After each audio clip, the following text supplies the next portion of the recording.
مسؤولينتani warkacay wakiilka midowga ardayda qaranka Soomaaliyeed Uganda Cabduqaadir Cumar Cabdilla Fiidka ayaga waxay booqasho ku tageen macad ka dhameystireen ee YMCA Buombo oo ay wax ku bartaan in ku dhow ilaa 50 arday Soomaali ah.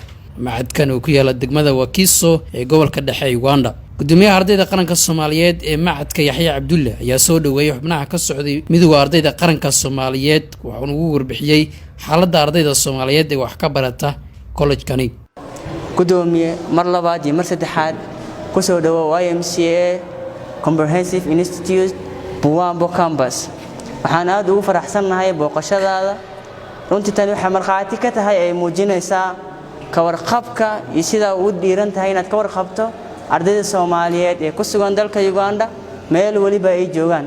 taasoo macnaheedu tahay inaad halka maanta noogu imaaday adigoo jooga meel intaas oo kiiloomitir naga jirto ama nooga fog aan ugu imaaday inaan ogaato xogteena sida uu noolnahay waxbarashadeena iyo caqabadaha aan kala kulano halkan. sidoo kale waxaan u mahadcelinayaa ardayda Soomaaliyeed ee dhigata YMCA. runtii waxay muujiyeen isku duubnaan iyo hadaf. wakiilka midowga ardayda qaranka Soomaaliyeed Uganda Cabduqaadir Fiidka oo ardaydan kala sheekaystay waxbarashada iyo nolosha macadka ayaa ka dhawaajiyay inay bilaabi doonaan tirokoob rasmi ah. sidoo kale waxa uu ardayda kula dardaarmay inay ka fogaadaan qabyaaladda iyo kala qubnaanta. qorshaha waxyaalaha noogu jira waxa kamid ah inaynu sameeyno tirokoob rasmi ah oo ardayda Soomaaliyeed ee wax ka barata jaamacadaha ku yaala dalkan Uganda taasoo iyada naftirkeeda sahli karta waqtiga aynu doonayno in doorasho cod iyo qof aynu gaarsiino madaxweynaheena ama gudoomiyaheena ugu sareeya ee midowga ardayda qaranka Soomaaliyeed markaynu rabno inaynu doonano insha Allah taana waynu ka shaqeyn doonaa. dhibaatooyinka ugu badan hadda dalkan ardaydeena ku haysta waxa kamid ah qabyaaladii oo inta dalkii kala soo tagno qurbihii la nimid. runtii waa wax laga wanaagsan yahay. insha Allah waxaan isku dayaynaa in sida ugu macquulsan ah ugu shaqeyno sidii ardayda Soomaaliyeed runtii arintaasi looga wacyi gelin lahaa.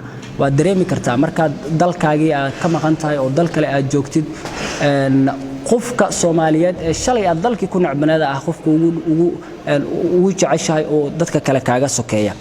marka insha Allah waxaanu rajaynaynaa inaan si wanaagsan waxyaabo badan kaga qabanno oo ay qayb ka tahay waxaa la soconaa ardayda Soomaaliyeed halkan hadda markay joogaan waxyaabaha ugu badan ama caqabadaha ama waxyaabaha ugu dhow ee markay rabaan inay jaamacad galaan ay u baahan yihiin inay safaaradda la xiriiraan iyo waxyaabo kale. waxaynu ka shaqeynaynaa haddii Allah awood laga helo inaynu wax badan ka qabanno ama wax badan isbedel wanaagsan aynu ka sameeyno markaad la tacaamuleysaan safaaradda waad rabtaan inaad aadaan high commissionka insha Allah haddii Allah awood laga helo. ugu dambeyntii qaar ka mid ah ardayda wax ka barata macadka ayaa dareenkooda ku aadan booqashada halkan ay ku yimaadeen midowga ururka ardayda qaranka Soomaaliyeed ee Maqso ka warbixiyay. salaamiya markii koowaad ardayda Soomaaliyeed ee saldhigano oo xarunta saldhig wax isla barano maadaama ay yihiin ardayda Soomaaliyeed waxaan marka xigtan salaamaya gudoomiyaha ardayda qaramada midowga oo mar dhow la soo magacaabay walaalkeena Cabduqaadir Fiidka. waxaan kaloo salaamaya gudoomiyaha Yaxya Cabdullaahi Bariise oo kamid ah gudoomiyaha ardayda. waxaan leeyahay kullee yani alxamdulillah ardayda meesha ka bartaan kamid ahay. waxaan leeyahay walaalay Soomaaliyeed waxaan leenahay marka qurbaa joogno aadan isku jecelnahay wadankeena markaan ku laabanana aadan isku jeclaano. waxaan kaloo mahadcelinayaa dawladda Soomaaliyeed oo naga warqabto oo noohay maadaama wadanka ka baranay noo soo magacaawday qof xaaladeena iyo dhibaatadeena iyo waxa meesha nagu haya aan u sheegan karno. marka waan u mahadcelinayaa.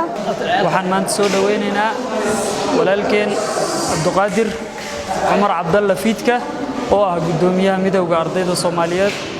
waxaan leenahay aad u mahadsan tahay maadaama aad nagu soo booqatay YMCA ka warqabida aan naga warqabtayna waan kaaga mahadcelinaynaa. runtii taas waa arin lagu farxo waxayna dhiirigelin u tahay ardayda kale ee Soomaaliyeed. runtii mana hilmaami doono waxaan mar kale ku dhahaynaa soo dhawaaw. Yuusuf Maxamed Macalin Kashmiir raadiyaha telefishinka qaranka Soomaaliyeed magaalada caasimadda ee Kampala.